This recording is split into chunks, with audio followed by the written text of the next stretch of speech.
Hello and welcome to a special edition of Carnegie Conversations, because for the second time we are inducting more people into the Leeds Beckett University Sports Hall of Fame.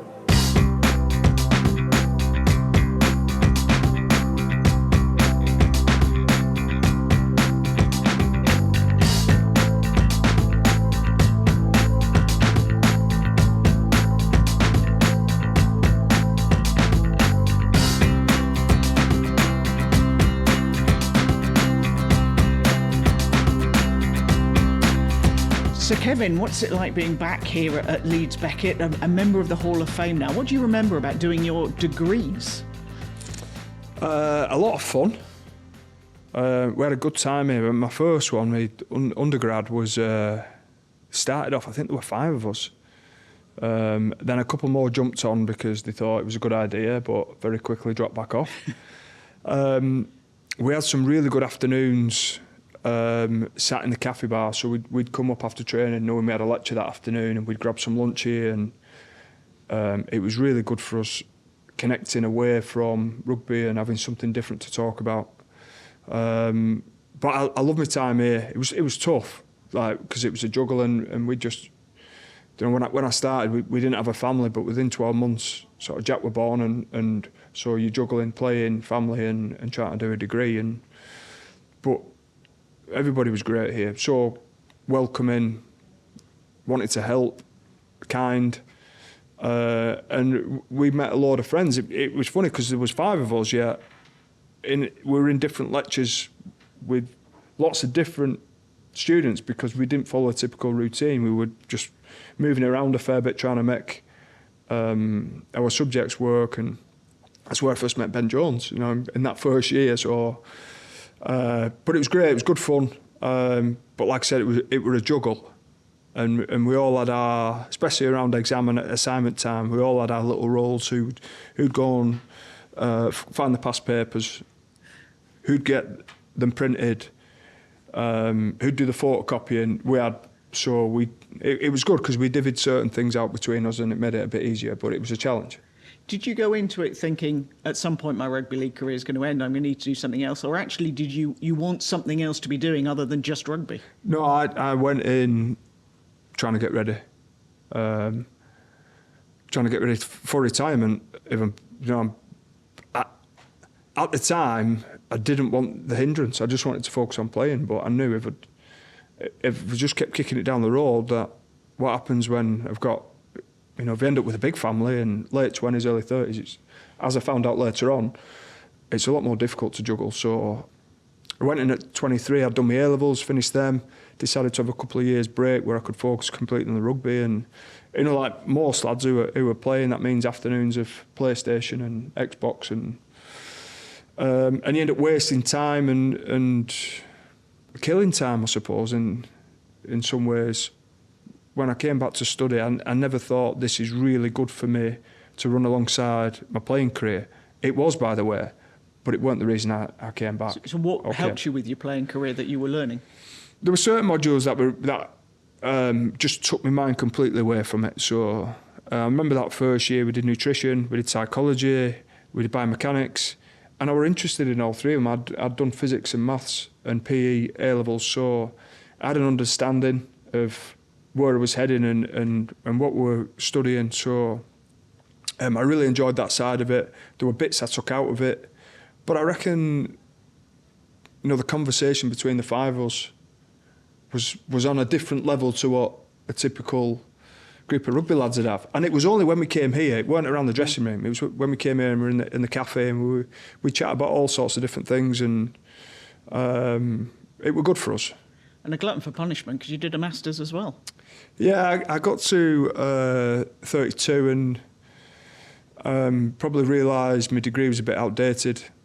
And at that point, I really wanted to be in sport administration. Wanted to be a sporting director, if I'm being brutally honest. Now, rugby league doesn't really have sporting directors. Performance directors are director of rugby, but that title hadn't really come through, although it was in football, and that's what I really wanted to do. And when I looked around for courses right across the UK where I could come and do night school and it be in and around the rugby, there this was the best suited. The problem was it was Thursday evenings, and typically at the Rhinos we played Friday nights. So Thursdays were the longest days, and we'd have our captains running them on. We'd eat together, and then from 12:30 through till 5 o'clock, I was sat kicking meals. So I didn't live in Leeds. I lived in Oldham's. So I had that debate every week. Do I go home and have a sleep and come back, or do I stay through and try and get some work done? And it was a tough couple of years, but I'm really glad I finished it. I deferred my dissertation until my third year. The reason was it was World Cup year, and I thought I can't have all this going on in a World Cup. And the uni were just so accommodating, so helpful. They knew we were going to get the work done. They just allowed me to shape my life a bit better. I had 2 kids at the time, so it was a real balancing act. But that's probably the one I've leaned into the most, because after that I then joined the NFL and as rugby director, then went back to Rhinos as director of rugby. That's where I started to use, in particular, the Masters. And you talk about friendships, not only the friendships that you had with the players, but I mean, you've done so much with these guys, with all the challenges you've done. You know, the university and those connections you made have been key to getting you around those challenges. Yeah, very much so. I've done plenty of testing here, heading into the challenges, just to sort of give us a gauge on some different things. And then obviously Ben Jones I met in 2003. It's 23 years ago now. So Ben's been in all the challenges, been super supportive. And Pete McCreth has been wonderful. So some guys who you meet a long time ago and you're not quite sure what the future looks like and how this plays out, but you keep in touch and you end up doing bits of work together, and suddenly you're thrown in a team. Thrown's the wrong word, but we're put together, and it felt like we were thrown together, by the way, because of how quickly we pulled some of them together, and they just worked, and the fact that we had a history together and there was a friendship already there meant it was seamless in grabbing hold of that and going, this is what we want to do. And we all understand our roles within it, but at times we're going to have to do other bits because there's stuff going to crop up we hadn't accounted for, and we'll just make it work. And they've been awesome. And the whole team have, but Ben and Pete, we're talking about uni, have been particularly good. Fancy a PhD? No. You finished there. Got enough on your plate. Yeah, I've got too much on, yeah. But happy days. Yeah. Oh, it was good, yeah, great times. I look back with real fond memories. When I did the Masters, JP was on the course. So it was great for us. We spent a lot of time together. Thursday nights, often the night before games, so we'd be chatting bits around the game and some things we might need to go after. So it was really helpful. My first one was great fun. The second one was a bit more serious.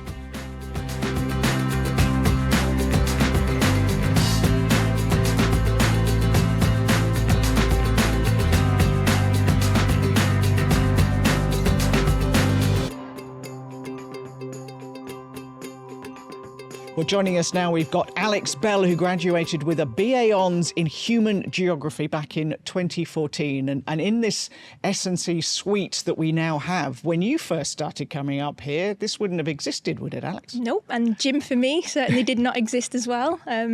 Yeah, when I look back now, we've come such a long way, and the place itself, the place I call home, has changed beyond measure, and it's so fantastic to see. And for it to be such a platform now for so many successful athletes and other people in other occupations, it's a marvellous place. And just beyond us is the running track. How many hours of your life do you think you've spent running around that? Countless, and many, many more to come, obviously, with the marathon soon to be, expected. Yeah, there's many more laps to come, and I welcome it. I don't mind. It's a place that I enjoy, and it's a place I love to be, and it for sure is my second home, and I wouldn't waste a lap on there if I didn't enjoy it. How much of a juggle was doing the degree with the amount of training you had to put in? At the time, I'd say not so much, because I'd say I'm a completely different athlete as well as person to who I was back at university. I was part of the team, but I would never fully commit and fully give my all as I am now. But yeah, there was still an amazing group of people. There was still some amazing world-class coaches there who I'm in the hands of now. And yeah, I'm a completely different person for it, and gladly so, because I call this like a magnetic field, like literally a magnetic field, because so many people come to uni, they leave, and then they end up being drawn back to this place because of the environment, the people who are here, and like I said, the world-class coaches who we're in the hands of as well. So when did it sort of dawn on you that you were good? You were of the standard where you should be dedicating your life to it? I would honestly say actually when I graduated, and I'm sure a lot of people would, understand this thing I'm about to say, but you come out of university sometimes and you're like, what now? What do you do? Do you get a full-time job? Do you stay on and study something else? I was very lost at that point, and one of my favourite memories of being here at university was meeting my husband now, and I have a lot for him to thank because he was the one who actually pushed me and introduced me into the coach who I've got now, who has developed me into the woman I am and developed me into the athlete that I am. And yeah, I'm ever so thankful for my other half, and we have a great partnership together on and off the track, so yeah. And when you come back here now, do you ever sort of think back to that student as you're coming day in, day out for your training? Sometimes. I mean, it's always nice to reflect and see how far you've come and where you've been, and yeah, there's always time to reflect. And yeah, the word I'd say is probably grateful to have a really small circle, but a really trusted circle of people that I have around me. And I work quite a lot in the community with like younger athletes and even just younger students, whether or not it's sport or not. And the one thing I say to them as 2 words is resilience is one. There's a lot of things that'll knock you down, but to go through them, you must go through them to go through the highs. And yeah, I just say to a lot of people is just get yourself a really good support network around you, and things like that don't come overnight. It takes time. So yeah, it's nice to look back and reflect and see the support network that you've grown over that period of time. And the next chapter for you is looking towards the marathon. Mm-hmm. Which always, I mean, I just tip my hat off to anybody who runs a marathon who's looking to run it at an Olympic Games is just completely beyond me. But how excited are you about the next chapter of your career? So much. I'm in unknown territory. For me and my coach, although Andrew Henderson, he has had many athletes who he has trained and directed to the Olympics in the marathon. My story is quite different in the fact that I'm coming from an 800-metre background, finished 7th in the Olympics. I have got fast twitch fibres. I have no slow twitch fibres. And it's something that we're both interested and seriously don't actually know how far we're actually going to go with this and how fast we can actually go with it. And that is so refreshing for us both to have something new, a new direction. And again, we're both in it together, side by side, step by step. And you've got some incredible people to train around with you doing the same thing. Yeah, so many people to be inspired by, and some other people who I speak to, they're like, when you watch the marathon, it goes as far as just watching it and being, okay, I'm inspired, that'll do. Whereas me, I've watched London every year, and I've always had itchy feet to be like, oh, that could be me one day, I'd love to do that. But I've always said if I want to do it, I want to do it amazingly well, as opposed to just say I've done one. So I'm an all or nothing kind of girl, and it looks like we're all in, we're all for it. So the best of luck. Thank you.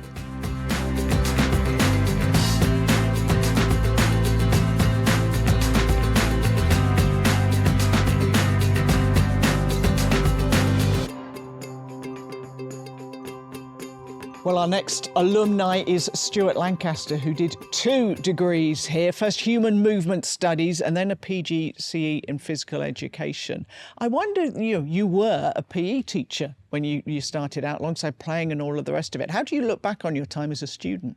No, I loved it. I was a Leeds United fan, so that's what drew me to the city to start with. So I'm from Cumbria originally, and then the course, the Human Movement Studies course, was a really broad course. So it had physiology, biomechanics, psychology, sociology, etc.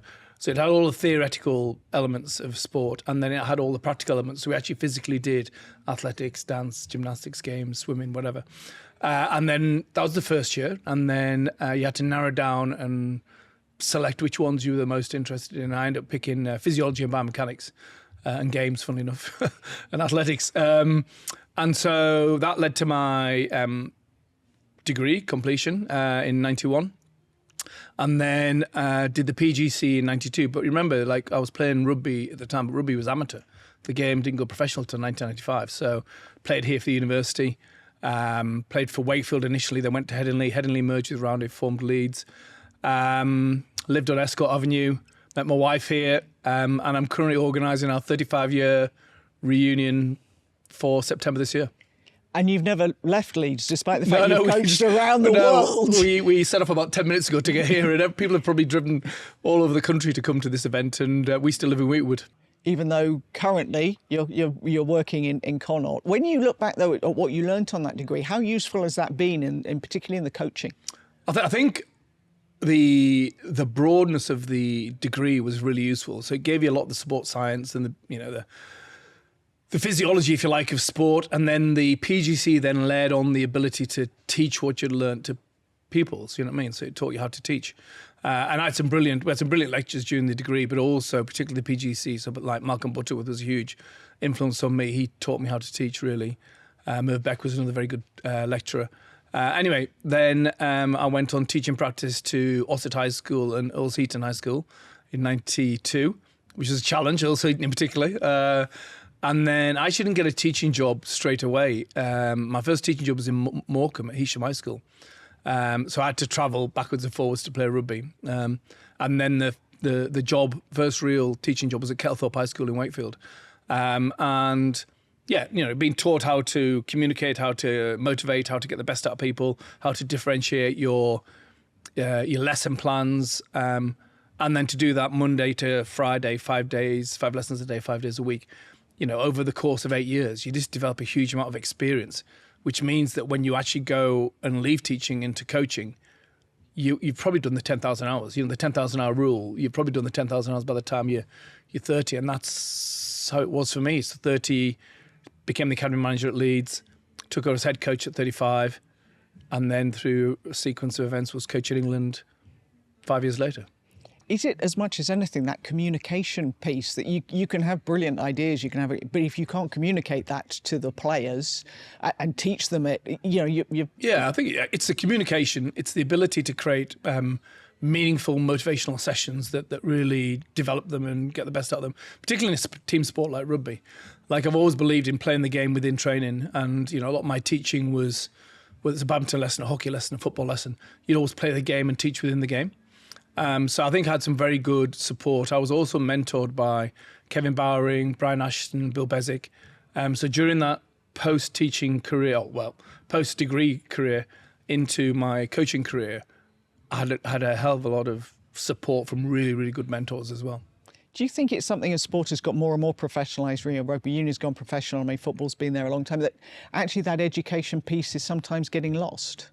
Yeah, I think probably one of the challenges for any sport is that, and in rugby it's a good example. What happens now is a lot of former players become coaches without any sort of teaching or coaching education. And I didn't play at the highest level. As I said, the game was amateur anyway. But I didn't play internationally.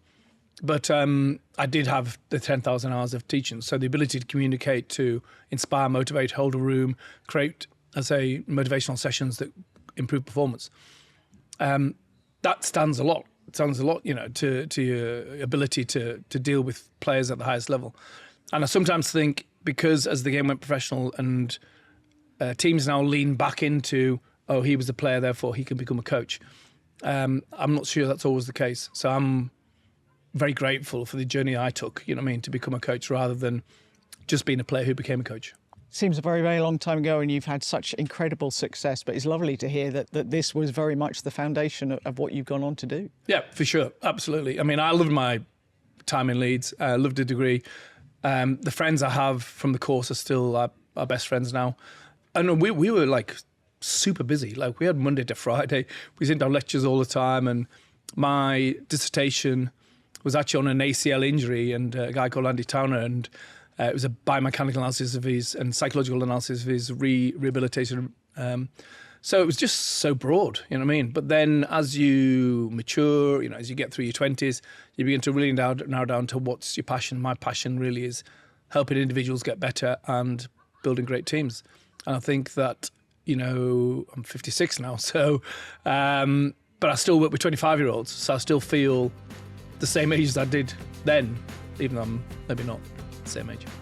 It's been fantastic to watch how you've developed in your career. Thank you.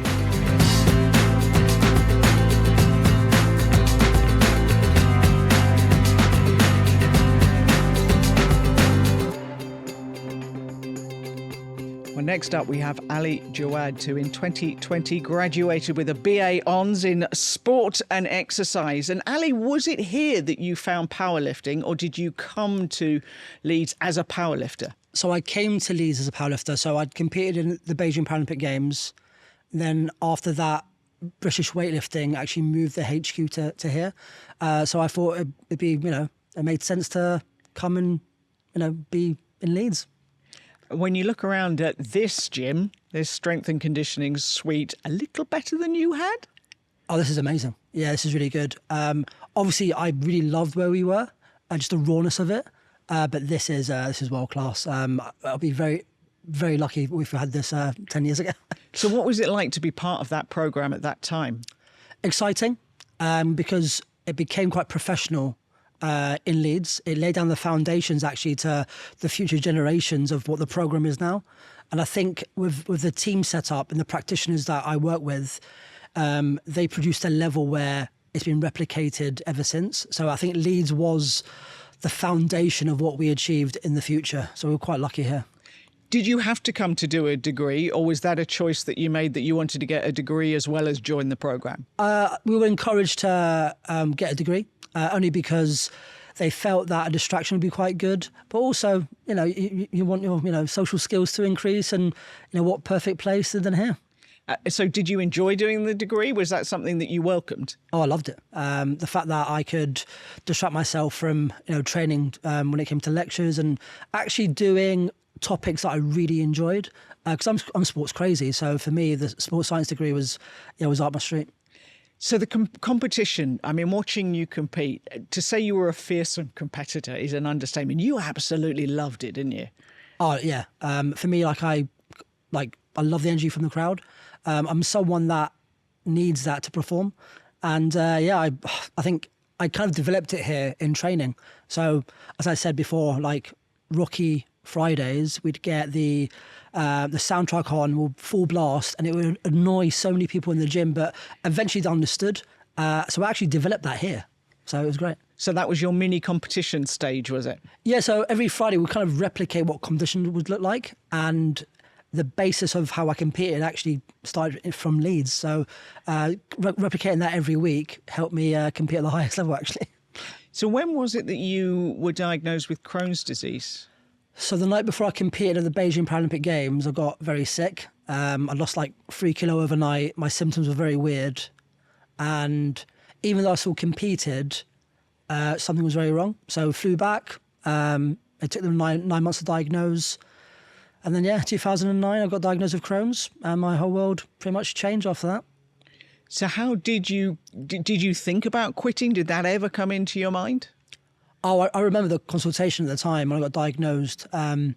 He said that, from his knowledge, medical science hasn't caught up to a Crohn's sufferer that competes at that level. They just don't know if it's possible with the unpredictability of the Crohn's, and the medication you're on is actually quite toxic to the system. At the time, people were begging me to quit just to focus on my health.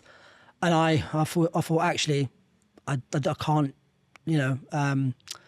give away that easy, not knowing what was to come, unfortunately.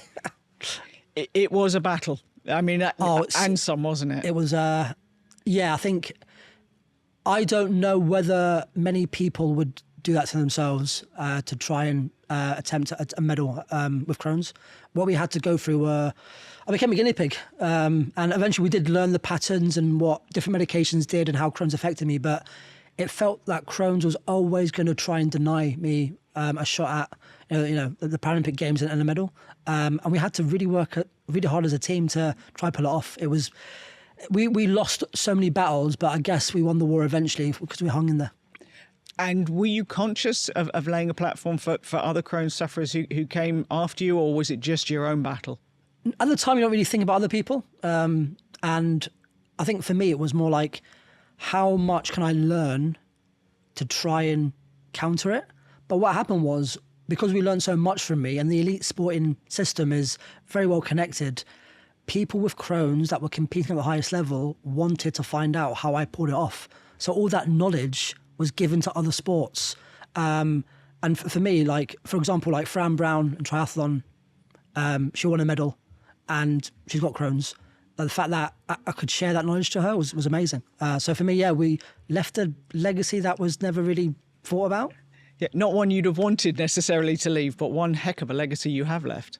Yeah, so I'm probably well known for the comebacks rather than my career. And I don't actually mind that because a lot of people focus on medals to define themselves. I guess for me, I get to define myself in a way where you can use that in life rather than the medals around your neck.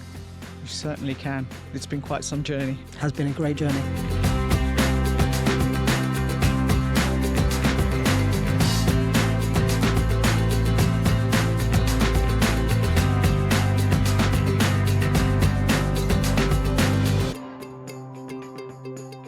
Well, our next guest graduated with a BSc Hons in Speech and Language Therapy in 2017. Natalie Metcalf, Natalie Hawthornthwaite.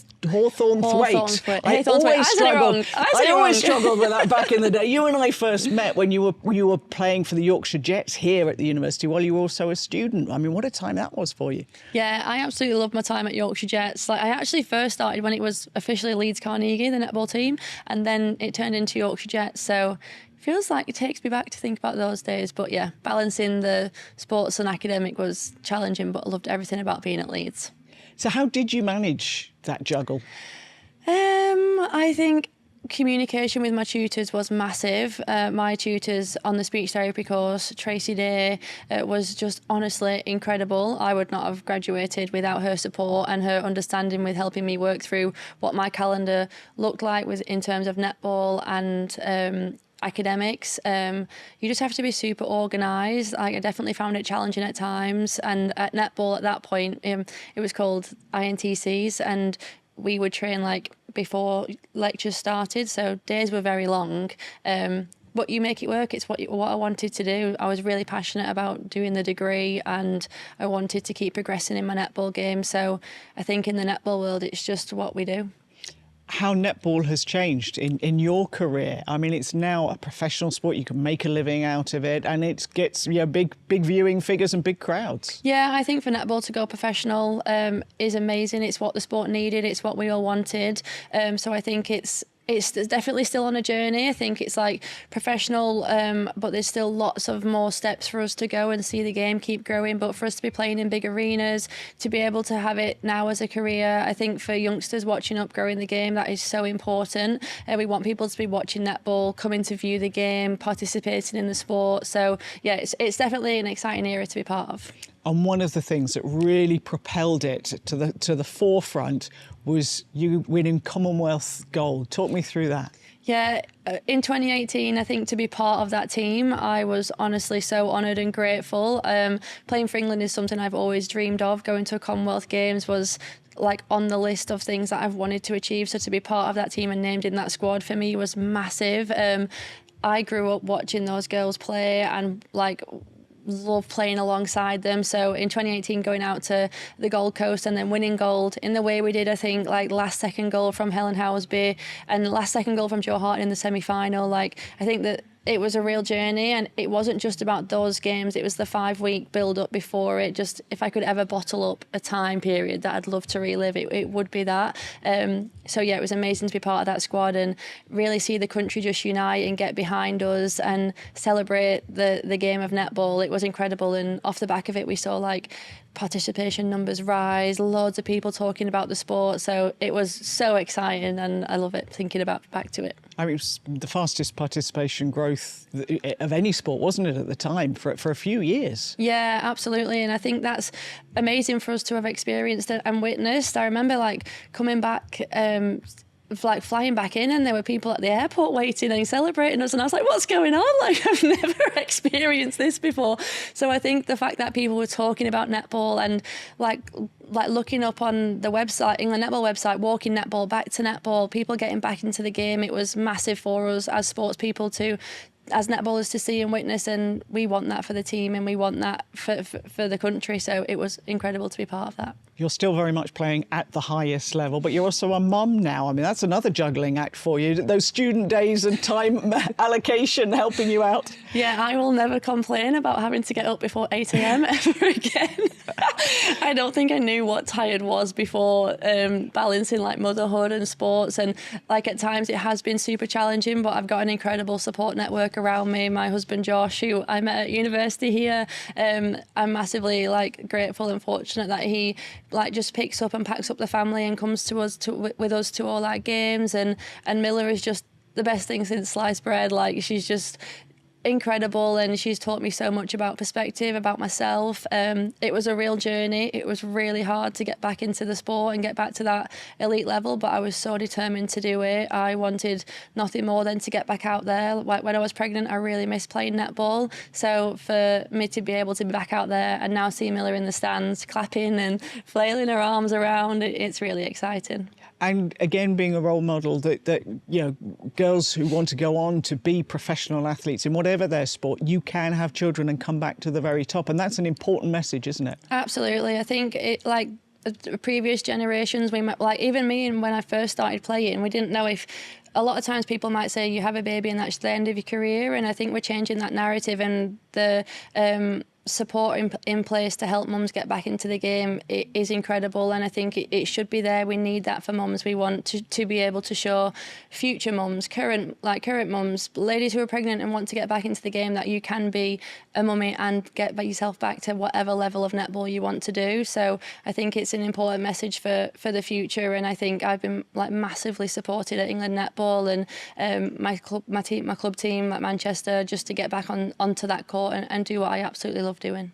And when you look to life beyond netball in a few years' time, we hope a lot of years' time, but do you think you'll go back and use that degree that you've got? I get asked this question a lot, and my answer is yes, like in a heartbeat. I went out to Australia and played out there for 4 years, and so when I came back, I did my retraining, and so I was back on the stroke wards in a hospital, working with stroke patients and helping them rehab in a returning to practice role, and I loved it. I absolutely love speech therapy. I'm as passionate as I am about netball, I am about speech therapy as well, and the desire to one day be practicing as a speech and language therapist is definitely there for me. So I hope in the future at some point I can get back to it.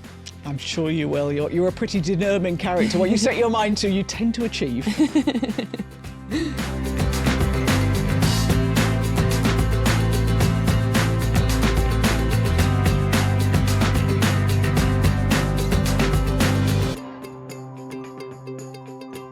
Jamie, Peacock MBE. Now, you got a postgraduate diploma in sports business back in 2019 when you were at the height of your career as a Leeds Rhinos player. What made you want to do a postgrad?